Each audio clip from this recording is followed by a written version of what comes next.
Ladies and gentlemen, good afternoon. Thank you very much for joining me today. I will give you an overview of the main outcomes from the first meeting of the Military Committee in the Chiefs of Defence format for 2019. We're only a few months short from the 70th anniversary of Nato. The commitment and support for the Alliance's primary responsibility to protect and defend our populations and our territory against attack is as resolute today as it was in 1949. Today's security environment is unpredictable, which means that more than ever, the Alliance needs to be ready and able to counter any threat or challenge from both state and non-state actors. The Chiefs of Defence sessions have allowed for a robust exchange of views and enabled all the Allied Chiefs of Defence to provide further direction and guidance on numerous work strands which will be provided to the North Atlantic Council ahead of next month's Defence Ministerial meeting.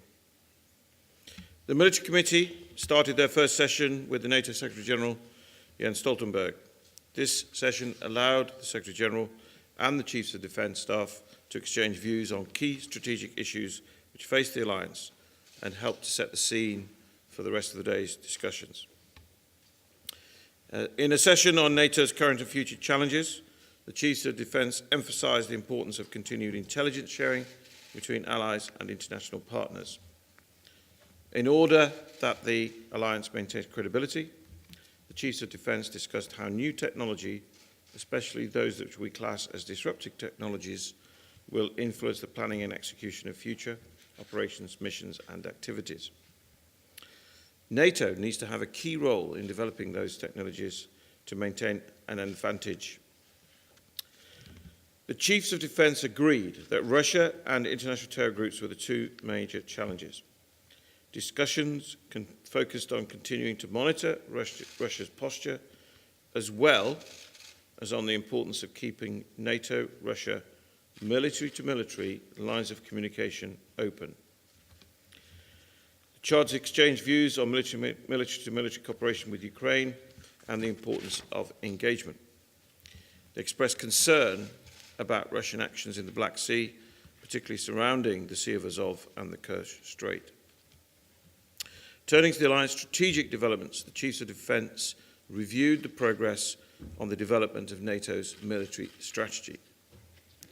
They underlined there should be an integrated approach to all external challenges facing the Alliance, as the military instrument, whilst powerful, is just one of the tools available. On NATO's Readiness Initiative, the Chiefs of Defence agreed it will ensure that high-quality, combat-capable national forces at high readiness will be made available to the Alliance.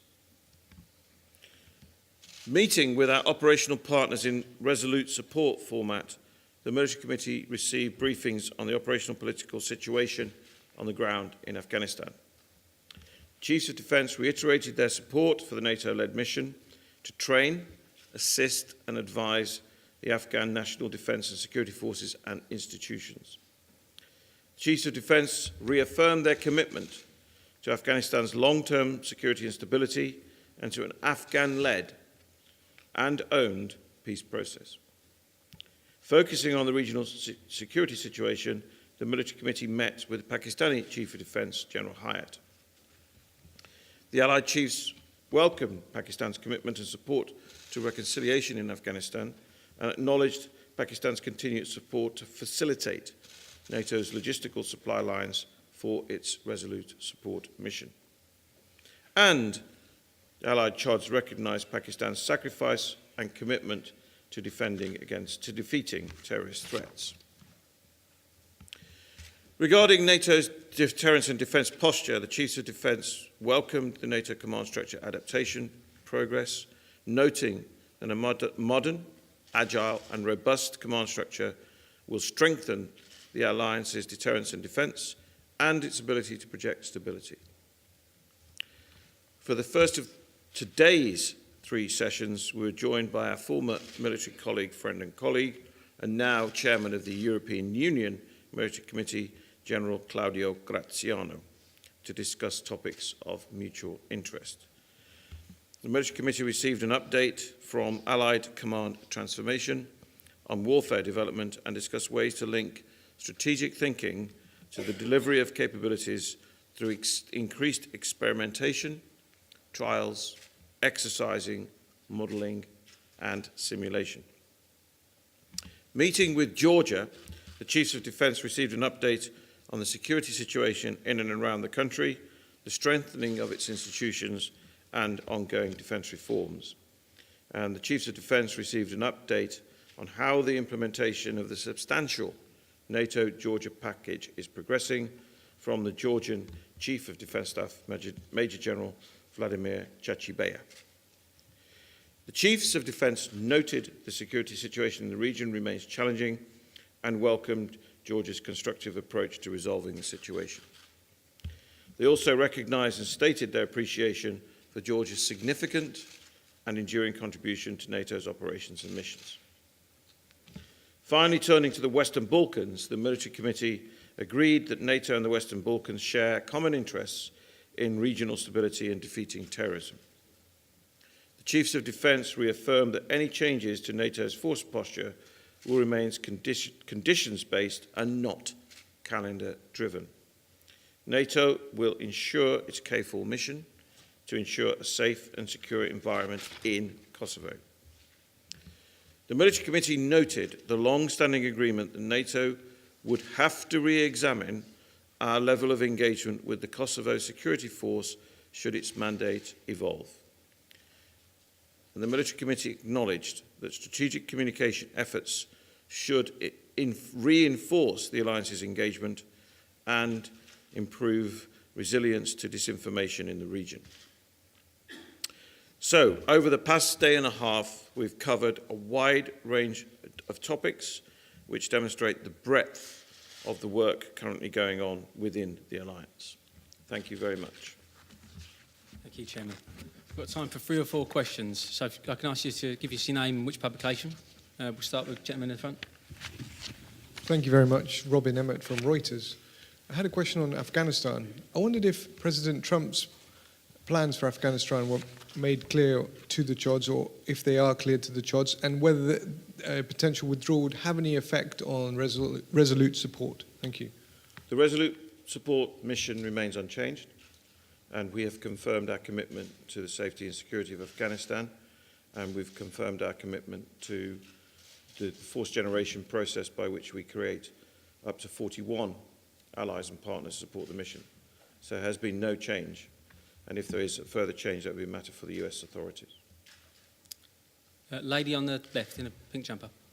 Hi, Terry Schultz with Deutsche Welle. How much concern was there, if any, expressed at the meeting, or was it even raised, the recent report out of Washington that says that President Trump's threats to leave the alliance are not just talk, and that he has very seriously asked his aides to look into the possibility of leaving the alliance? The US support for the alliance is unwavering. And of course, the US were in the meeting, and I can confirm that the US continue to take part in all the sessions. We do not recognize anything other than complete support from our close friend and ally, the United States. Did it come up? Nope. Okay, that was clear. Thanks. Gentleman in the blue scarf.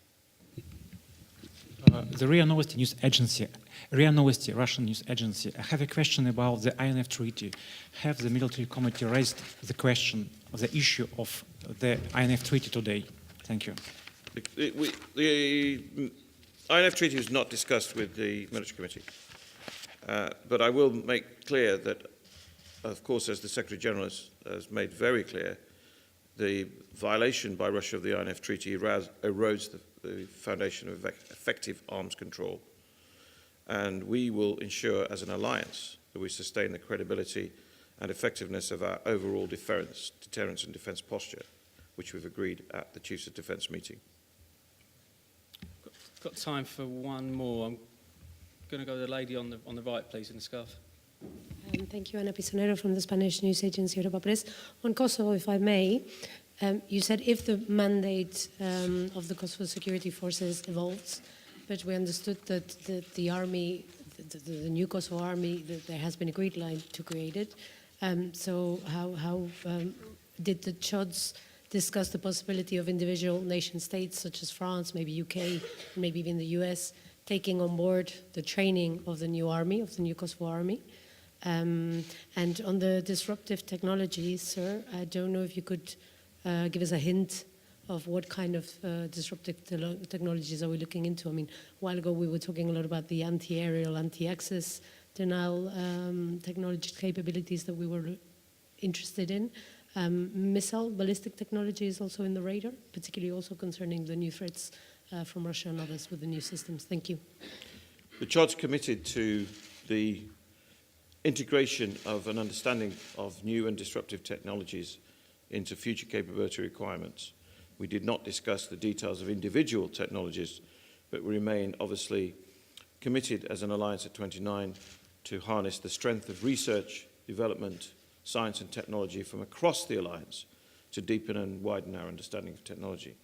In answer to the question on Kosovo, it's now 19 years that NATO has been helping to keep a safe and secure environment in Kosovo through our mission there, through HQ, through the headquarters and the force known as the Kosovo Security Force, the Kosovo Force, KFOR. And we continue, and we've made clear publicly, as the Secretary General has, that we will re-examine our engagement with the Kosovo Security Force should the mandate evolve. And that position remains unchanged. And in our mission in Kosovo, we continue to operate under a United Nations mandate, which is not affected by any change in the transition of the Kosovo Security Force. I'm really sorry. That's all we've got time for this. Gentleman's been very You're going to take one more? So take one more. Dmitry Shkrupko, National News Agency of Ukraine. I just want to ask you about the situation around Azov Sea.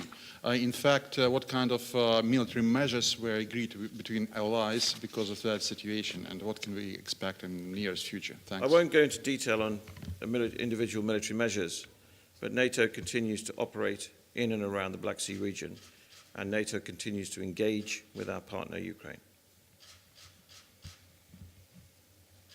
Okay. Thank you very much. Thank you very much for coming, and thank you very much for your questions.